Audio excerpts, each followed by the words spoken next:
Assalamualaikum warahmatullahi wabarakatuh. Selamat pagi Sobat Parikesit. Apa kabarnya pada pagi hari ini? Tentu dalam keadaan sehat dan baik pastinya. Senang sekali rasanya kami bisa berjumpa kembali di acara talk show kesehatan yang tentunya dengan sejumlah informasi dan inspirasi dunia kesehatan. Dan tidak lupa juga kami mengajak kepada Sobat Parikesit untuk hidup sehat mulai dari sekarang. Langsung dari Rumah Sakit Aji Muhammad Parikesit dengan saya Dr. Denny Wiharja dan saya tidak sendiri. Saya ditemani oleh dokter spesialis kulit dan kelamin Dr. Arif Prisdianto. Selamat pagi dokter. Selamat pagi Dr. Denny, selamat pagi semuanya Sobat Parikesit. Semalam sehat selalu. Baik, mungkin kita pada pagi hari ini akan membahas seputar penyakit menular seksual. Dan akhir-akhir ini juga mungkin masyarakat bahkan Sobat Parikesit masih bingung terkait dengan penyakit menular seksual dan bagaimana juga waspadanya tentang penyakit ini. Dan di tengah-tengah kita juga sudah ada dokter spesialis kulit dan kelamin yang akan membahas seputar penyakit tersebut dan bagaimana gejalanya, bagaimana juga penyebabnya, bahkan bagaimana penanganannya. Langsung saja kita berbincang-bincang dengan dokter Arif Prisdianto. Silakan dokter Arif. Dokter Arif, kebanyakan masyarakat ini masih mungkin ada yang tabu tentang penyakit menular seksual itu seperti apa. Ya. Sebenarnya penyakit menular seksual ini seperti apa dokter? Ya, sebelumnya saya sampaikan just info, sebenarnya di bulan April di tanggal 14 sampai 20 itu ada STI Awareness Week, artinya minggu kewaspadaan terhadap penyakit infeksi menular seksual. Jadi ini merupakan upaya kita untuk memberikan edukasi secara bertahap ataupun secara terus-menerus ya kepada masyarakat tentang kewaspadaan terhadap penyakit menular seksual yang memang itu ada di sekitar kita, sehari-hari kita hadapi. Dan baik secara dikeluhkan ada keluhan ataupun nggak ada keluhan, itu kita hadapi. Dan itu kadang-kadang dianggap sebagai sesuatu yang biasa, tidak diobati, padahal itu ada infeksi yang mengancam yang cukup serius.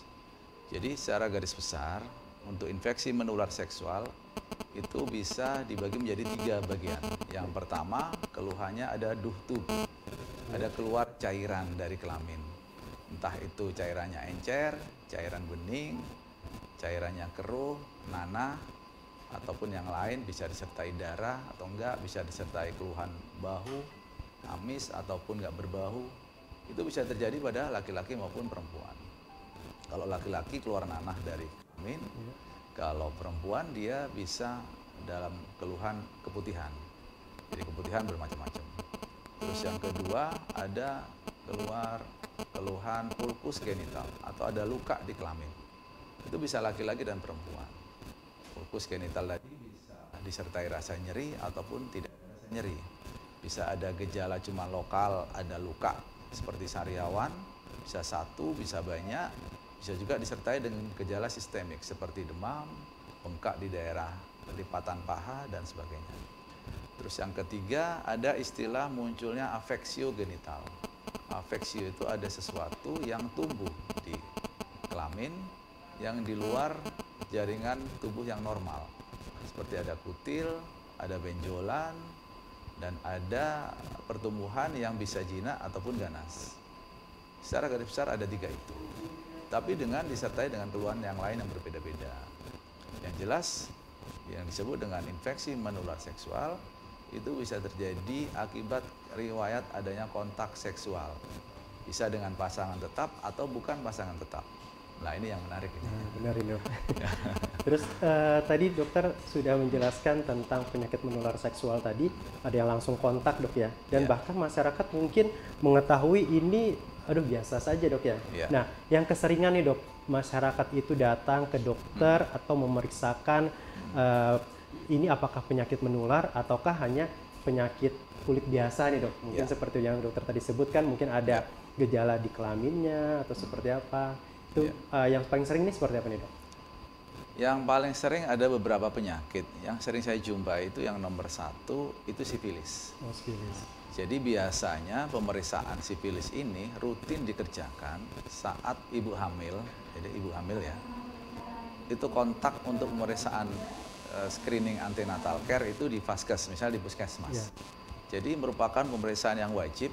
Ada 3 pemeriksaan yang wajib dilakukan untuk ibu hamil. Yang pertama pemeriksaan HIV, yang kedua hepatitis, yang ketiga sifilis. Nah, ini banyak sekali ibu-ibu yang hamil yang saat dilakukan pemeriksaan sifilis, dia hasilnya reaktif atau positif terkena sifilis. Dan itu secara langsung juga si suami juga harus diperiksa. Dan biasanya si suami juga positif. Ya nggak tahu ya, mungkin siapa yang duluan kena, siapa yang membawa itu penyakit dari luar. Nggak tahu, bisa istrinya, bisa suaminya juga kita nggak tahu. Yang jelas di saat pemeriksaan itu banyak yang reaktif terjaring saat screening. Sewaktu ibu hamil melakukan pemeriksaan antenatal care di puskesmas. Nah itu mereka nggak ada keluhan, sehat walafiat. Nggak ada keluhan, apapun nggak ada keluhan. Hanya sedikit yang dengan keluhan, misalnya dengan keputihan dan sebagainya. Tapi rata-rata sebagian besar tidak ada keluhan.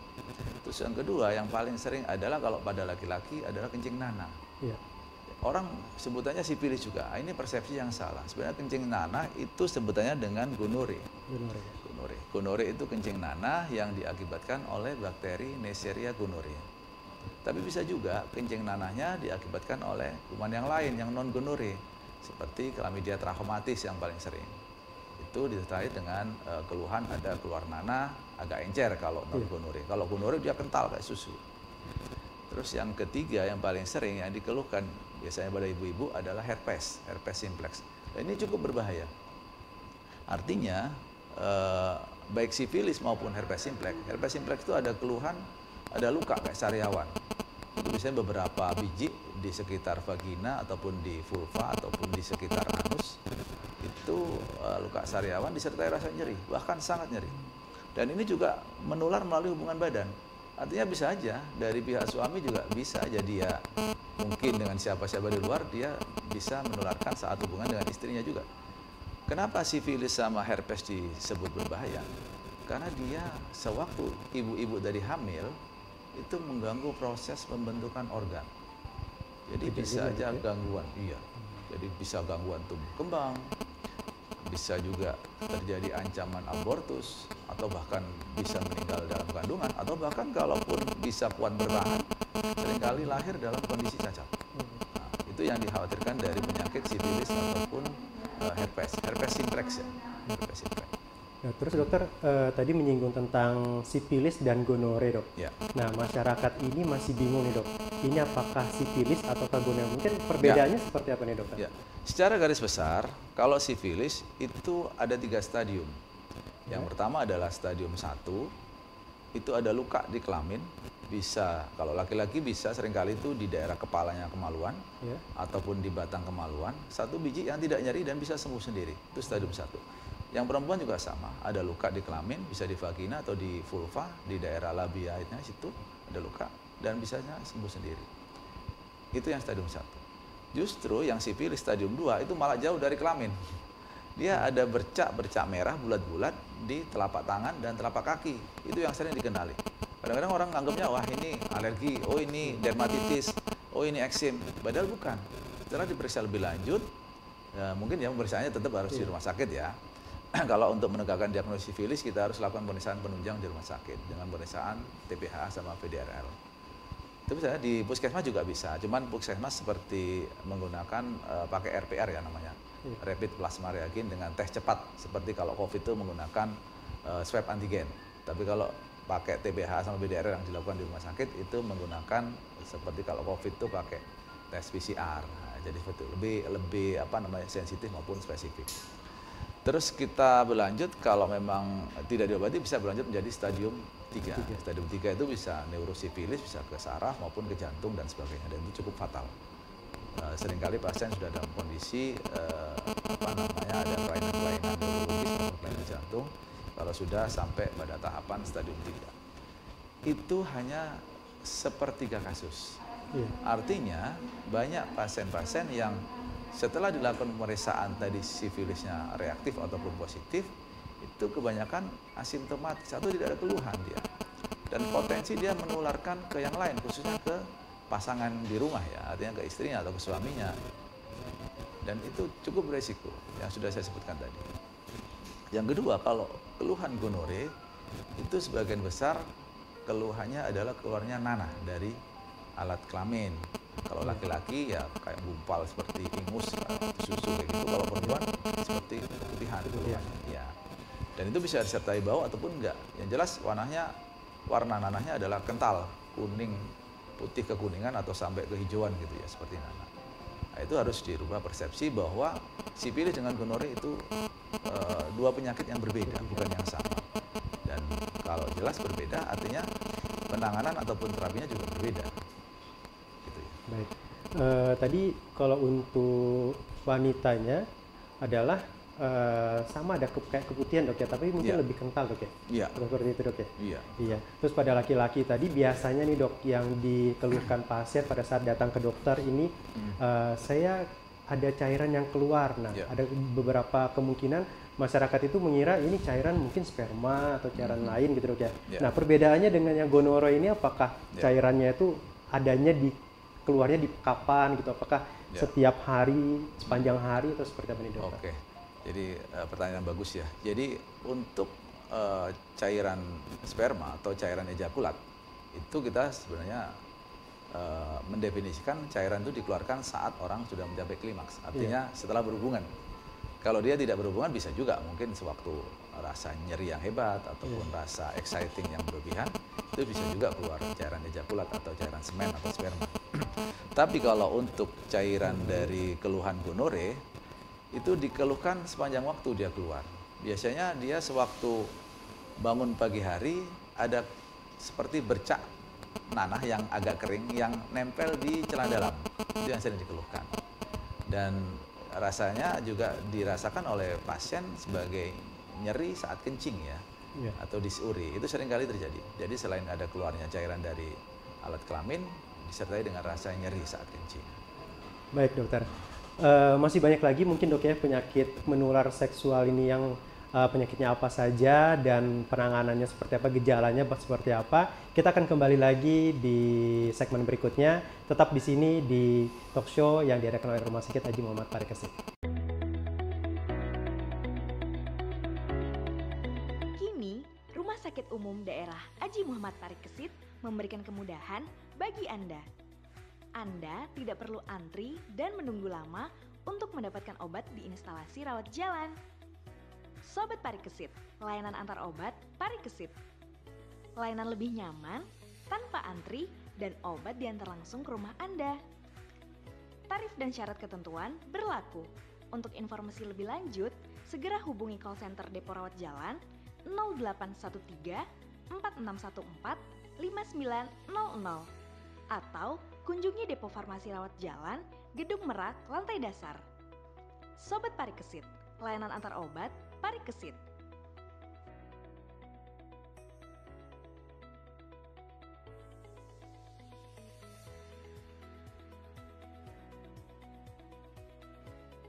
Kembali lagi di talk show kesehatan yang diadakan oleh Rumah Sakit Haji Muhammad Parikesit. Kembali lagi dengan kami di sini, saya dengan Dr. Denny dan Dr. Arif Prisdianto, spesialis kulit dan kelamin yang akan membahas seputar penyakit menular seksual.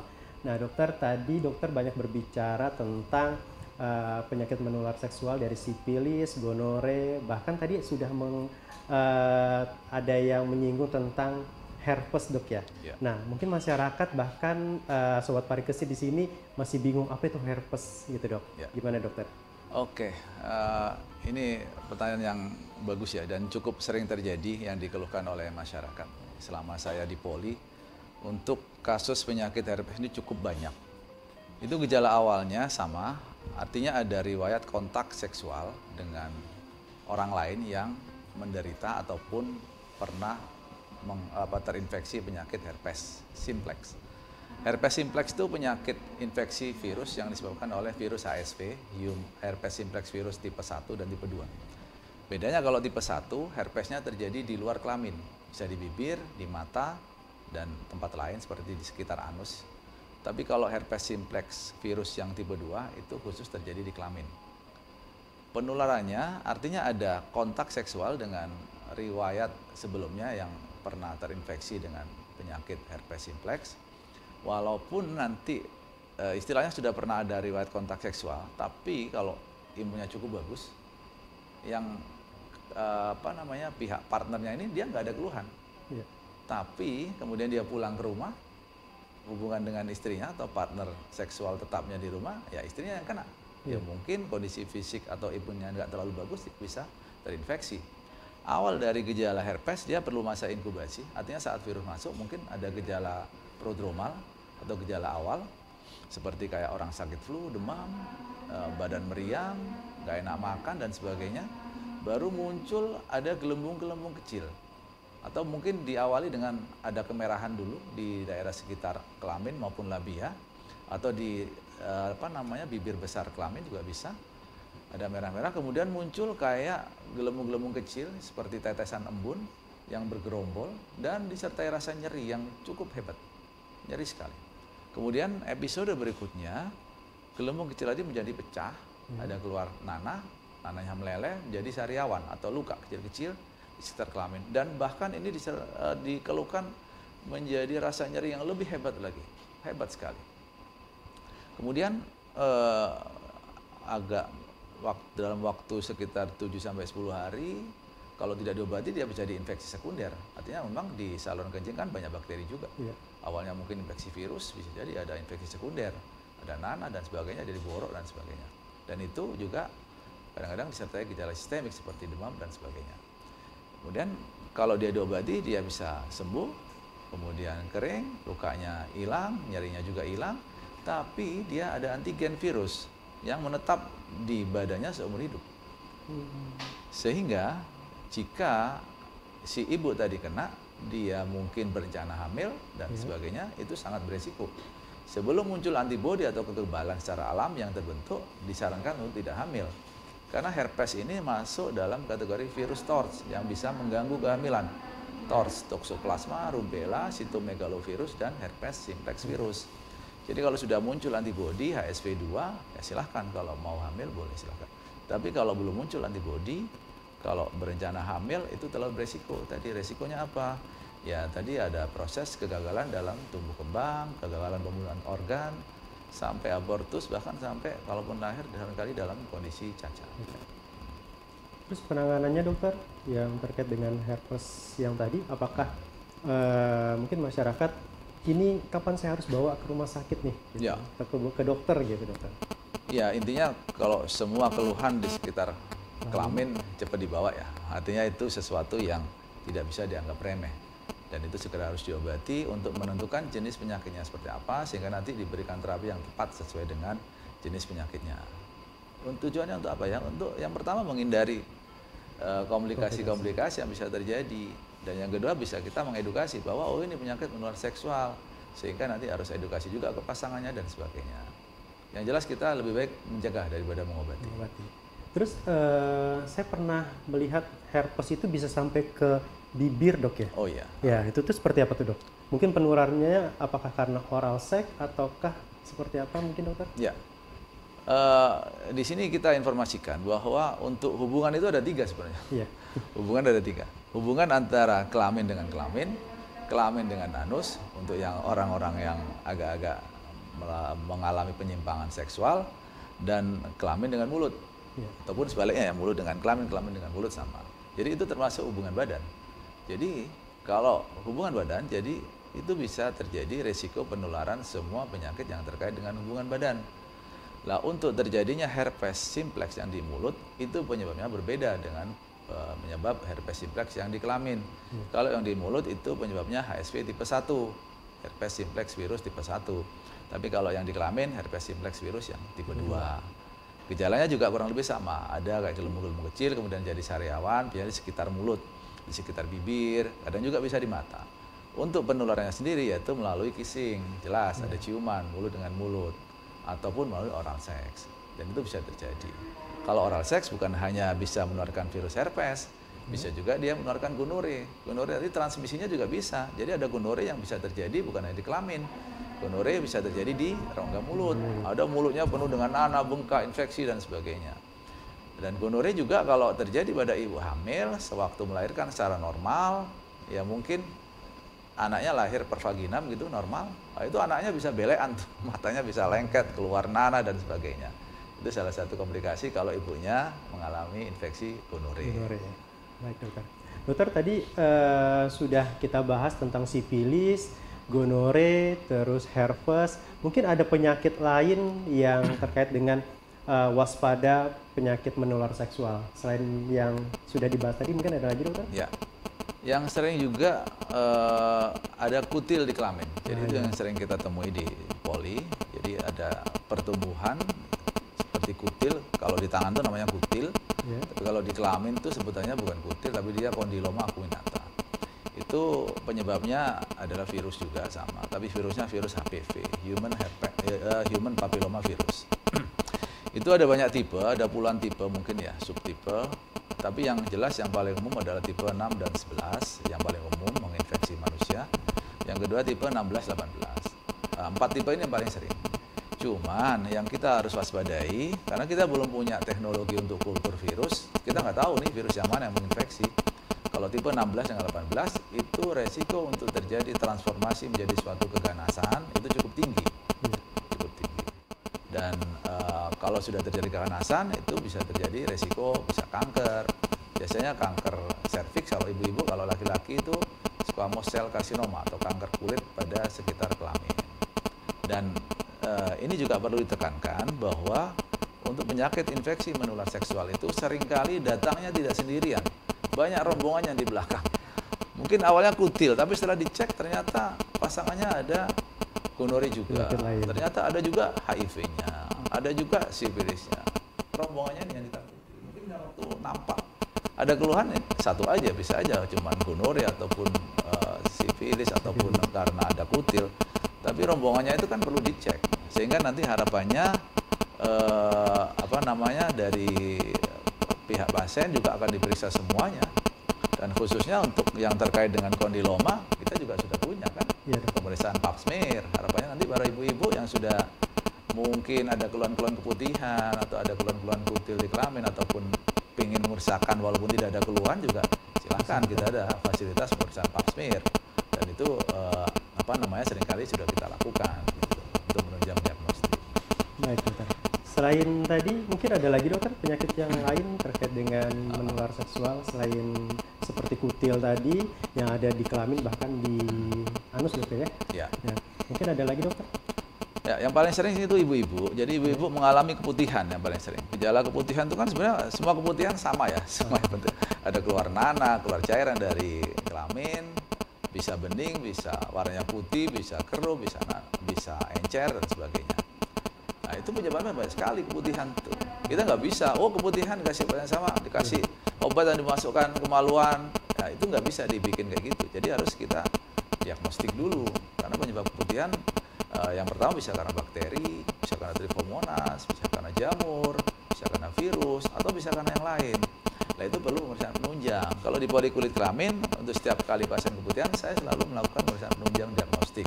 Nanti diambil sampel cairan keputihannya, kita ambil sedikit sebagai sampel, kemudian nanti kita akan periksakan di lab apa yang nampak di situ. Jadi kita ngobatinya lebih terarah, lebih spesifik.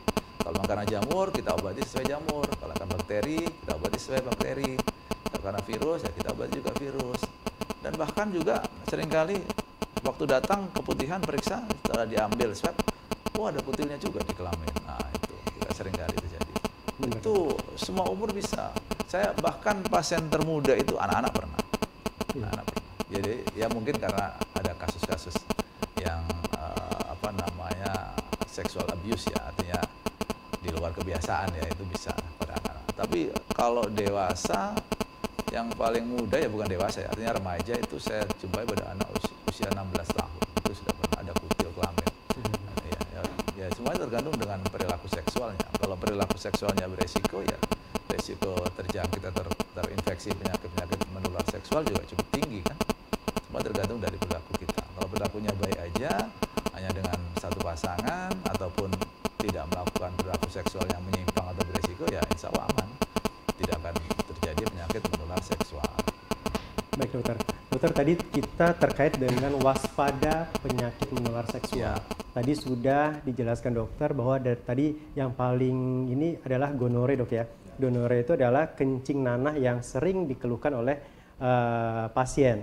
Nah ini dokter ada pertanyaan, untuk kencing nanah, apakah ada perlakuan dokter? Misal perlakuan mungkin mencuci celana dalamnya, atau itu harus seperti apa? Bahkan mungkin apakah bisa menular, misalnya yang bersangkutan pasien memegang alat kelaminnya, terus baru bersalaman, terus tiba-tiba pas salaman lupa cuci tangan, terus mixi atau kencing, terus itu apakah bisa tertular? Yang seperti itu untuk keluarga yang lain seperti apa dokter? Oke, ya, that's good question ya. Jadi artinya penularan penyakit gonore itu hanya ditransmisikan atau ditularkan melalui hubungan badan.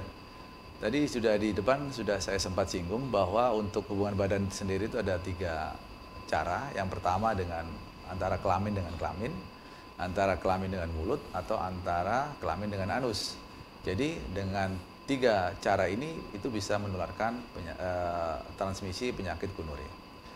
Tapi kalau melalui cara yang kedua adalah misalnya ibu hamil, dia menularkan penyakit saat dia hamil, dia melahirkan bayinya dan bayinya lahir per vaginam.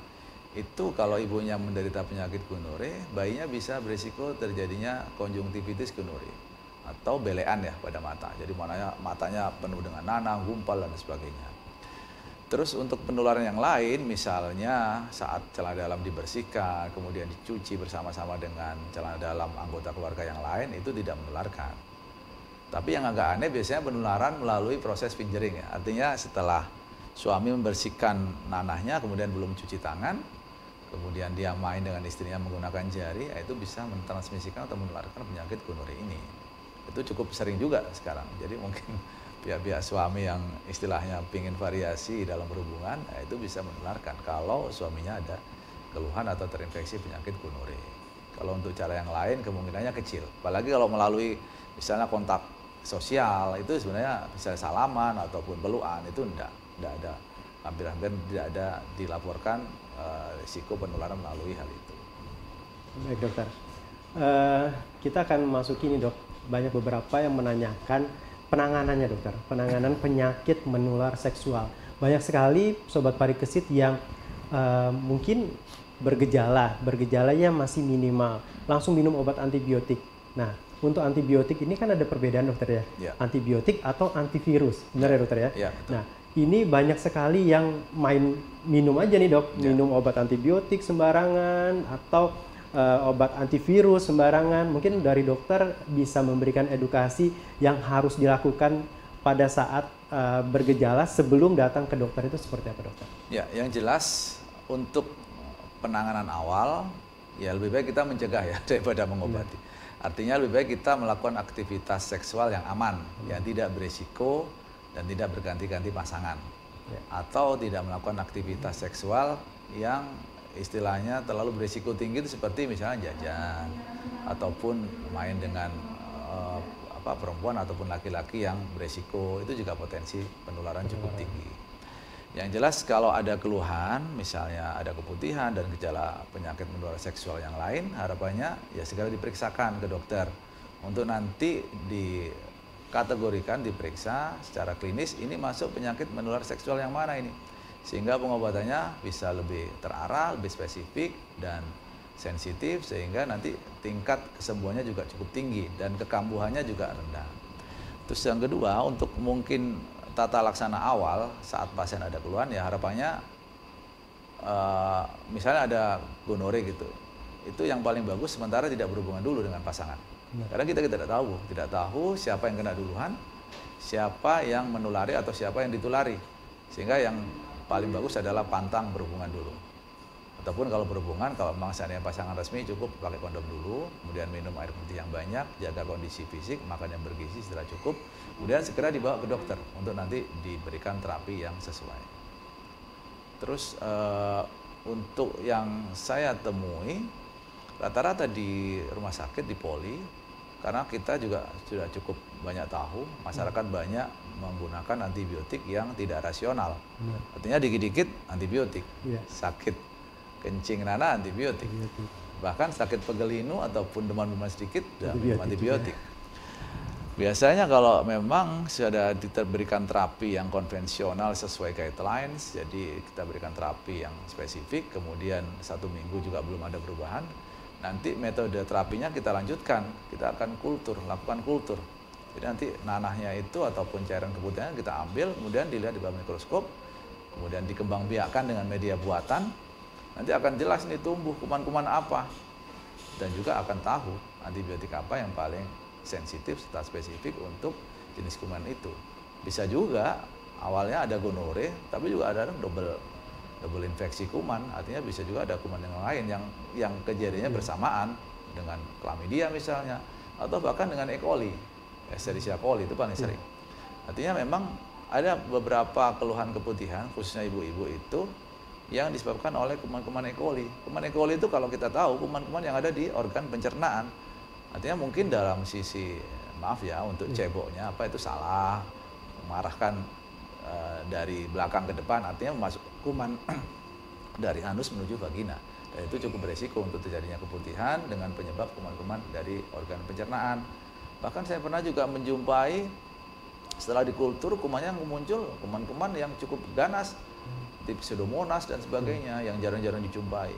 Atau bahkan setelah dikultur hasilnya banyak sekali kebal dengan antibiotik. Wah, itu karena penggunaan antibiotik yang tidak rasional, dan itu memang sebaiknya dihindari kayak gitu. Mungkin harapannya kepada masyarakat jika ada keluhan-keluhan harus periksa ke dokter ya, bukan menggunakan antibiotik sendiri yang sembarangan. Baik dokter. Terus tadi dokter berbicara tentang kultur nih dok. Jadi di rumah sakit kita ini apakah pelayanan tersebut itu bisa dilakukan di sini atau harus kita kirim dokter? Untuk kultur sendiri cukup sering dilakukan, khususnya saya kalau di Polikuri cukup sering, dan itu bisa kita lakukan sendiri dengan SPO. Ya, 4-5 hari itu sudah selesai hasil kulturnya. Dan kalau memang atas indikasi untuk pasien-pasien BPJS itu bisa di cover. Artinya tidak ada masalah dengan jaminan BPJS. Semua pasien BPJS, pasien umum sebenarnya sama. Ya, jadi Sobat Parikesit, di Rumah Sakit Haji Muhammad Parikesit juga sudah punya pemeriksaan kultur terkait dengan penyakit yang sudah dijelaskan Dr. Arif tadi. Dan Rumah Sakit Parikesit juga untuk memeriksa beberapa pelayanan yang lain, misalnya pap smear, atau untuk memeriksakan yang kultur tadi juga bisa di namanya general check up, di unit general check up di Rumah Sakit Haji Muhammad Parikesit. Dan terakhir nih dokter, mungkin dari dokter yang paling harus kita waspadai dari semua penyakit tadi dokter yang berakibat ke belakangnya itu akan menjadi yang lebih parah dan komplikasinya lebih mengerikan dok ya mas bagi masyarakat, itu yang jenis penyakit yang seperti apa nih dokter? Jadi biar masyarakat tahu nih penyakit apa ya, tadi dokter tadi udah banyak berbicara tentang beberapa penyakit yang paling harus diwaspadai karena kita punya topik waspada tentang penyakit menular seksual. Mungkin penyakitnya seperti apa nih dokter? Ya baik, jadi sebenarnya semua penyakit menular seksual itu kita harus waspadai. Cuman kadang-kadang derajat penyakitnya juga berbeda-beda. Komplikasinya juga berbeda. Ya, komplikasinya juga berbeda-beda. Ada yang tanpa komplikasi, ada yang dengan komplikasi. Tapi misalnya contohnya gonore itu, kalau dibiarkan juga dia atau tidak diobati secara adekuat itu juga bahaya. Artinya nanti mungkin awalnya infeksinya di seputar vagina atau di organ laki-laki bagian bawah aja. Tapi kalau tidak diobati dia bisa naik ke atas. Artinya secara ascendant transmisinya bisa naik ke atas, bisa ke ginjal dan sebagainya. Dan bisa juga infeksinya secara sistemik juga ada dilaporkan. Tapi jangan lupa, tadi sudah saya sempat singgung di depan bahwa infeksi menular seksual itu seringkali itu datangnya tidak sendirian, anaknya berombongan. Rombongannya ini banyak. Bisa aja dengan gonore yang cukup serius juga sekarang banyak kasus-kasus HIV ya. Jadi artinya HIV juga termasuk penyakit menular seksual. Bisa aja nanti sifilis dengan HIV, gonore dengan HIV, atau kondiloma dengan HIV. Dan itu cukup sering saya jumpai di poli. Artinya kita tidak hanya waspada terhadap satu jenis penyakit menular seksual aja, tapi juga kita harus pikirkan kemungkinan-kemungkinan penyakit yang lain yang datangnya rombongan yang mendompleng penyakit yang ada keluhannya aja. Karena HIV-nya mungkin masa awal ya tidak ada keluhan, tapi dia sudah menginfeksi pasien tersebut. Jadi kita anggap sebagai semua penyakit menular seksual sebagai penyakit yang diwaspadai, mengingat komplikasinya ataupun ada rombongan yang banyak ini yang ikut di belakang. Baik dokter. Oke dokter, mungkin ada terakhir yang akan disampaikan dokter mungkin terkait dengan penyakit menular seksual? Ya kalau mungkin pesan saya untuk semua mungkin ya, untuk baik untuk remaja, untuk bapak-bapak ataupun ibu-ibu yang sudah menikah ya sebenarnya kalau remaja sih jangan lakukan aktivitas seksual yang beresiko. Jadi lebih baik kita cari aman, lakukan aktivitas yang baik, yang bisa mengalihkan untuk produktivitas kita, yang tidak hanya memikirkan aktivitas seksual. Tapi kalau memang yang sudah mempunyai pasangan, sudah beristri atau bersuami, ya harapannya setia dengan satu pasangan ya. Artinya resiko-resiko penyakit menular seksual itu bisa dikurangi atau bahkan tidak ada sama sekali dengan melakukan aktivitas seksual yang sehat dan aman. Baik. Terima kasih Dokter Arif telah memberikan informasi seputar penyakit menular seksual. Informasi ini sangat bermanfaat bagi Sobat Parikesit dan masyarakat sekitar. Dan usai juga saya dan Dokter Arif menemani Sobat Parikesit di acara talk show kesehatan. Dan jangan lupa jaga kesehatan dan terima kasih telah berpartisipasi dalam acara ini. Dan kita akan ketemu lagi di talk show berikutnya. Assalamualaikum warahmatullahi wabarakatuh. Salam sehat. Selamat pagi. Assalamualaikum warahmatullahi wabarakatuh. Terima kasih dokter. Terima kasih ya.